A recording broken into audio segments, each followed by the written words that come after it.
what what do women really want? I think that's a question. And I'm specifically speaking to women in the church. Now, if you ask a Christian woman that and she knew she was being like watched and stuff, I think she would say like, I would want a godly man who could lead and all this stuff. And it's like, yeah, who else and outside the church would want somebody like that? That's not really specific to Christianity, to wanting a honorable leadership of a male. That's, I don't know, to me that's not very like, oh shoot, wow, Jesus is, and just transformed your life to give you this glorious person. So I be thinking to myself like, God redeemed you, right? He changed your life.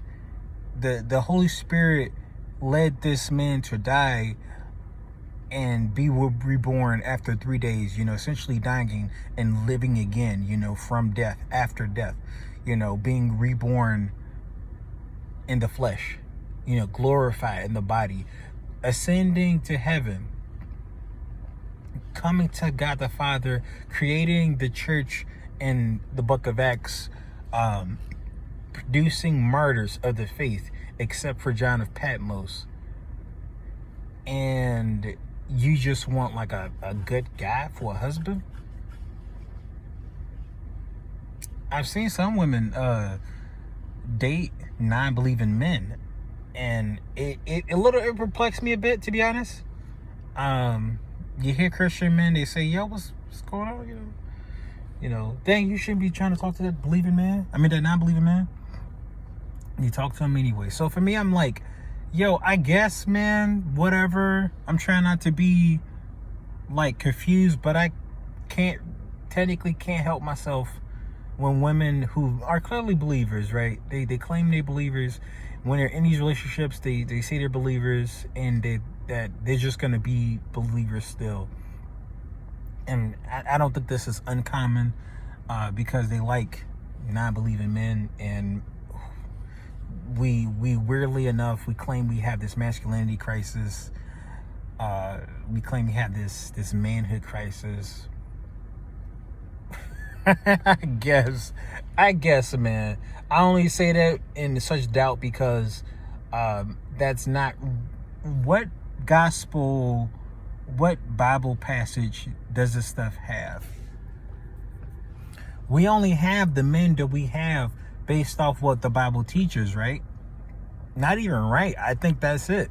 The people looked at the Bible, they was really devoted to the Bible, and this is the type of people we got. This is who we got. We got people who love the Bible, love Jesus.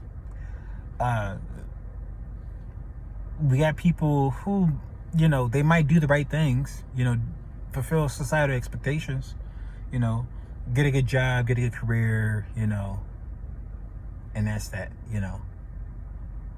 And so I'm just like, what are these women looking for then, Because if these women are looking for essentially things that relate to their biology of what they're searching for in a man, what exactly, where in Jesus is that? Where in Jesus is that? Sorry. Where is that? Where is it? Because people sit here and say, oh, well, I want Boaz. I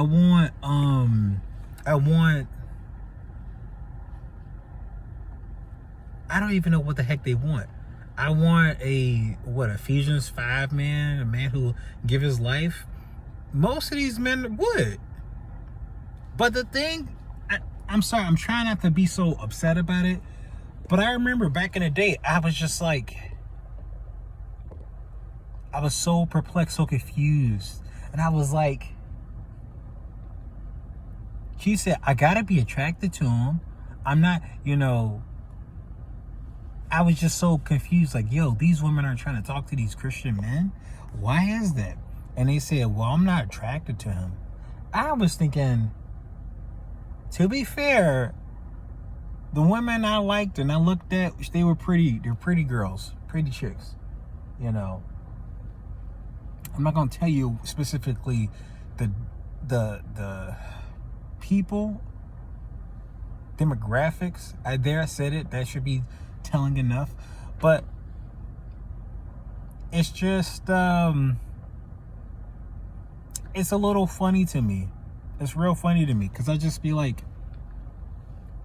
what are y'all really looking? What are y'all looking for? What are y'all really looking for? Kind of just be honest, you know. Can I be a little honest? What are these women looking for? At the end of the day, what are you looking for? Can I be honest? I think these women are low key looking for something that appeases their biology. I know that sounds kind of strange, whatever. You know, they got bigger fish to fry than me saying it. Like battling purity culture. Again, I get it. It's an attempt, which is a little weird to me. It's weird to me because they targeted the women to be these pure women, but there wasn't a purity culture for men. Now we're doing these fight porn things and stuff like that, and I'm like, good, but that's not. We don't have a mandate for that. And when Mark Driscoll, he had these things where it's like, you know, these are God's daughters, and you know, how dare you? And I'm like, I guess I get it, but like, no, dude. Like he said, we need masculinity. I guess Jesus didn't really, you know. Jesus practiced self-restraint to the point where they had the dude carry his death instrument. That's like saying, hey yo, so we're gonna like off you, right? I need you to carry this firearm and take it in this room, or carry this I don't know, 50 cal thing. And I hear those things are huge and strong, but it's like, here, I need you. I'm gonna have you like get like, you know, next from that. So we're gonna have you and like 5 other people pick that up so we can take you out with it, you know. And we're gonna go in this room. And it's like, that's rough. That's really rough. That's really rough. You know, like, I'm not gonna imagine that. But my point is that with Jesus himself, they say Jesus was a real man. I'm like, by what definition of manhood are you speaking of? Because Jesus did a lot of stuff that, like, for instance, when it came down to being passionate about his temple, he had a rod of cord. He made a whip of cords and he drove them out. He knew this was specifically wrong, and in this context, this was something that was condemnable, you know. So Jesus wasn't out here just saying kumbaya. He was like, yo, I am going to whip you guys into shape. This is exclusively wrong. This is specifically wrong. But when it was time for him to be docile, and while he was praying in the Garden of Gethsemane, and he wanted them to keep watch and pray, and he was like, I just need you to do this. I need you to do this. And then when they put their hands on him, Peter was like, yo, let's get, you know, it's go time. You know, you ain't gonna touch my Jesus. And Jesus said, put that sword away. You know, don't you know those who live by the sword die by the sword? So the thing is just like, there's a time and a place for all of this stuff. There's a time and a place. And I don't know what those 2 swords things meant in that parable. I really don't. Maybe it was a dangerous neighborhood, and he had to let them know he had that thing on him, you know. But Jesus wasn't out here just like, you know, masculinity, yeah. You know, just show them you're not gonna be a punk. You're not gonna be punked with. I'm like, Jesus knew when to be firm and knew when to back off. So fine. He gives us a great example of masculinity, you know, proper push and pull. So my thing is, with women, what is that? I don't know. maybe we could use what not to do from Herod's wife. You know, I've just recently heard from, was it First Kings, Second Kings, about Jezebel, how she had some of the men around her castrated, so she was trying to be like an alpha out here, you know, just really trying to be top dog among men. My bad. She had eunuchs around him, so they had to castrate themselves or be castrated. Essentially, you know. Yeah, I guess their masculine power was removed. That's an assertion. I don't know. But my thing is just like, you know, with Herod's wife, when she was, I guess she was trying to marry his brother, and the guy, you know the story, like, you know, the woman's daughter or the king's daughter, she did a nice dance for him. He was very pleased, him and his friends, and he said, up to the half my kingdom I'll give you. And then she walks up to the mom and she says, hey, what should I get? You know, perhaps very glad. And she says, I want the head of John the Baptist on the platter. Imagine, John the Baptist was I guess you can call him a righteous man. He's a prophet. He told her that, or Herod, that you cannot have your brother's wife. So they were denied, and she just did not like that. Perhaps there's deeper reasons. I want to be respectful to the scriptures, but she was a person who could not be reasoned with, could not be contained. People want to claim it's control. I'm not saying people as in like real people, but I'm like, perhaps somebody may reinterpret restraint as control, where they don't say control as in self-control, like, hey, know when to do the right amount at the right time. More so like control, like, I don't want any restriction. Don't try to restrict me at all. And so that's my perception about it. This woman did not want anybody telling her no. And that's, again, I don't know anything about Jezebel, but part of that sounds fairly similar to me.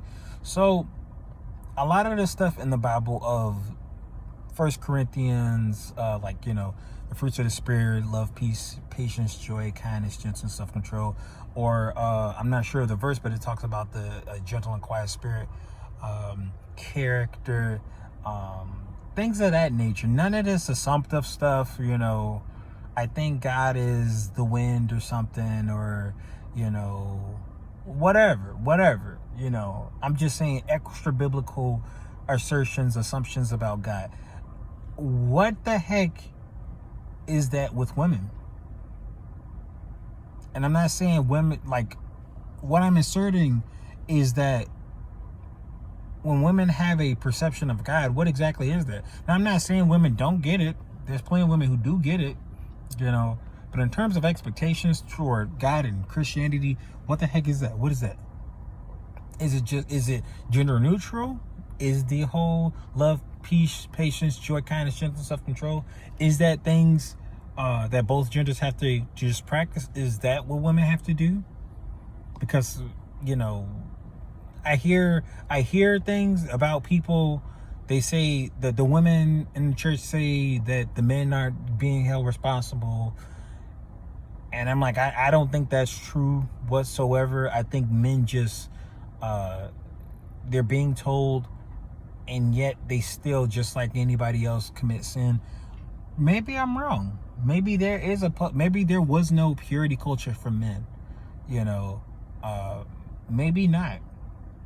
I just know for myself, as I was trying to cut porn from my life, and I'm still battling it, to be honest, but I'm definitely ahead in my personal journey. I don't think that, maybe they have a point in that it was organized specifically for women at that time. And I don't know. I have some head to tails about that, because I don't know, were these same women complaining about all this protection that they were getting? I don't know, man. I don't know if that's true or not. You know, were they complaining? Were they Are they mad that, you know, Christian men, or they condemn Christian men about, you know, you need to really do this as God's daughters, you know? I don't know. Were women even being heard about who they wanted to be, what they wanted to be? I don't know. What does that mean to be a Christian woman? You know? What does that mean for the Christian women themselves, and what does that mean for what the scriptures say about specifically what Christian women gotta do? You know. Also, what about the ones where it talks about older women instructing younger women? You know. Who knows?